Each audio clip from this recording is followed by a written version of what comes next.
sure by now we all know what Fortnite is.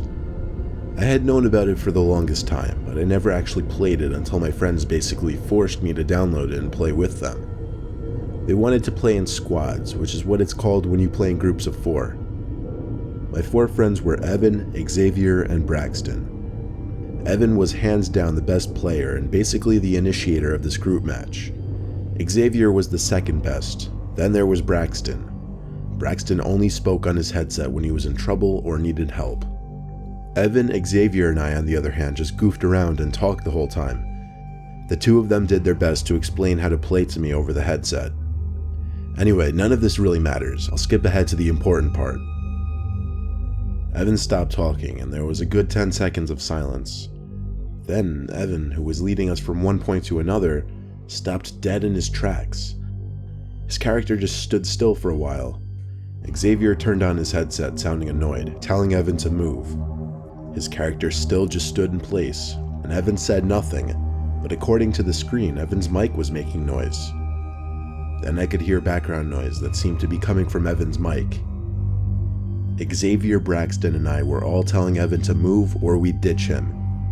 But we all dropped silent when a horrific, almost painfully loud screaming came from Evan's mic.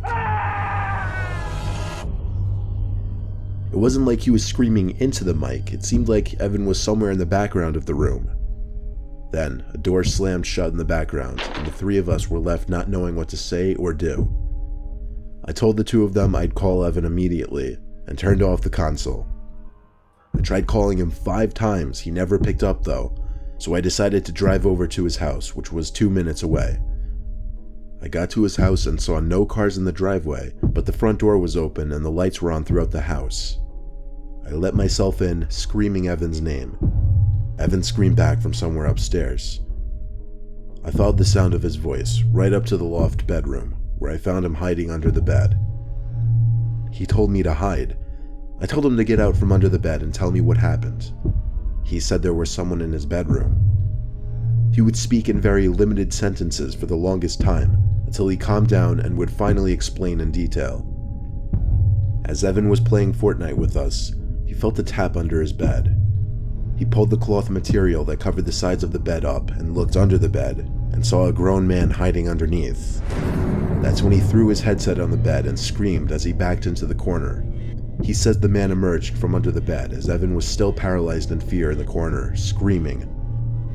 Then the man walked straight out the bedroom door, and that was the last we ever saw of him. At that moment, he didn't know if the man was still in the house or not, so we called the cops, not knowing what else to do. When they showed up, we didn't know what to expect from them. 2 cops actually showed up. The male officer went inside of the house and looked around, while the female officer stayed with us outside with a small pocket notebook in her hand, writing down what Evan described to her. And just like that, the cops left. I stayed over Evan's house that night just to make him feel better. We all still play Fortnite together. I'm much better now.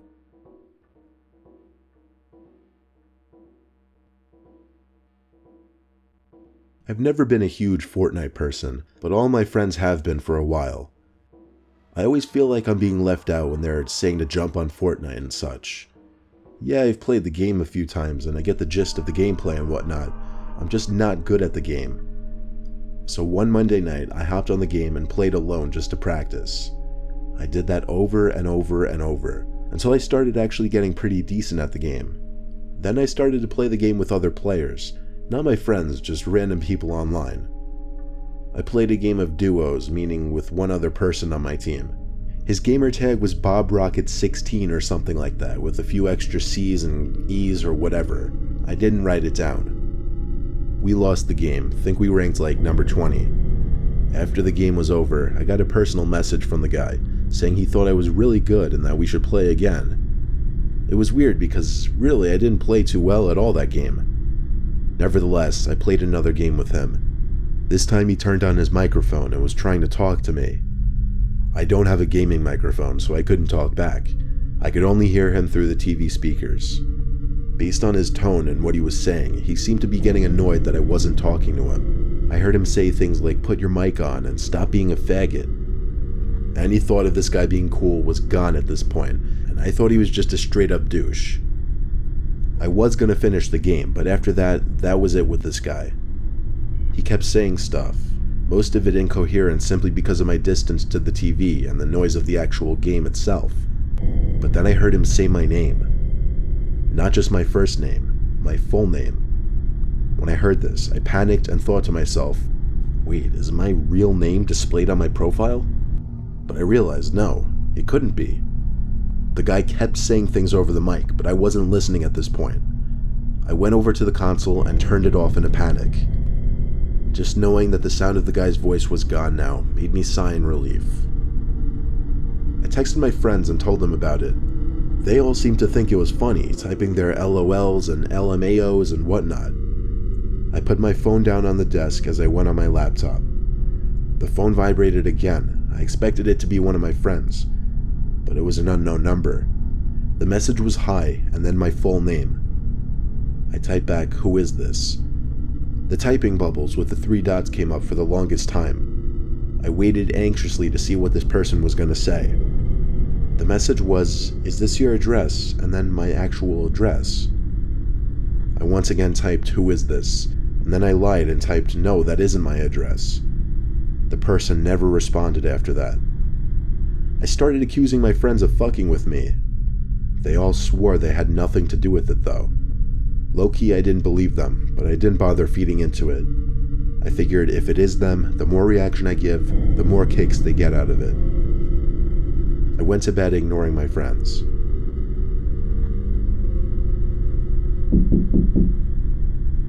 I woke up to something. I was almost positive I heard a noise. You know how sometimes a sound will wake you up, but you don't know what the sound was because you weren't awake yet to hear it? Well, that was me at this moment. I sat up looking around my room as anyone naturally would. My whole body jerked in startlement as there was a set of knocks on my window. Instead of looking to see who was out there like a man, I ran like a coward out of my room and to the nearest bathroom where I locked myself in.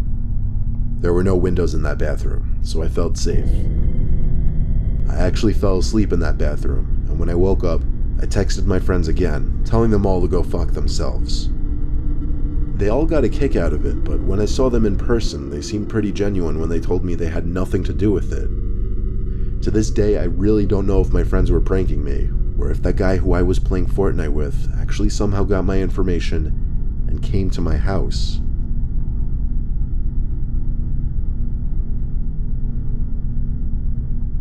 My 10-year-old son Chris had been playing that Fortnite game all day, every day for the past few months, and it had been driving me insane. I would scream at him to go out once in a while. Instead, all I heard was that sound of that bus honking its horn every 10 minutes and constant gunshots coming from his room. Eventually one night at like 9 p.m., Chris came out of his room and shouted out to the kitchen that he was having someone over. I angrily asked him who. He said, "Some guy from Fortnite who lives around here." A fuse went off in my head as I heard this. Apparently he invited over some random person he was talking to on Fortnite. When I asked him how old, Chris shrugged his shoulders and said, "I don't know, he sounds kinda old." I started to freak out, knowing some random stranger who was probably well older than my 10-year-old son was coming to my house. I locked all the doors and turned on all the porch lights. I told Chris to just keep playing his game in his room and not to talk to anyone else. I waited around by the windows until a car pulled up in front of my house. It stopped and the headlights turned off. The door opened, someone came out and started walking up the pathway to my front door. I felt like my heart dropped into my stomach when I saw some middle-aged man, probably 40, mildly overweight, step into the light and then up the stairs to the front door. He rang the bell 3 times. I ignored it. Then he started pounding on the door for a bit. I ignored that as well. He walked down the stoop, looking up through the windows as he walked down the pathway. I made sure he couldn't see me. I thought for sure he'd go to his car and leave, but he went around to the side of my house, out of sight from the windows. He was actually going to my back door. I heard from around back the door being nudged, as he clearly tried to open it. I stayed put where I was. There were no other entry points to the house, so once he gave up, he would surely leave. When the noises from the back door stopped, I waited for 5 minutes in the kitchen, until I thought it was time to check.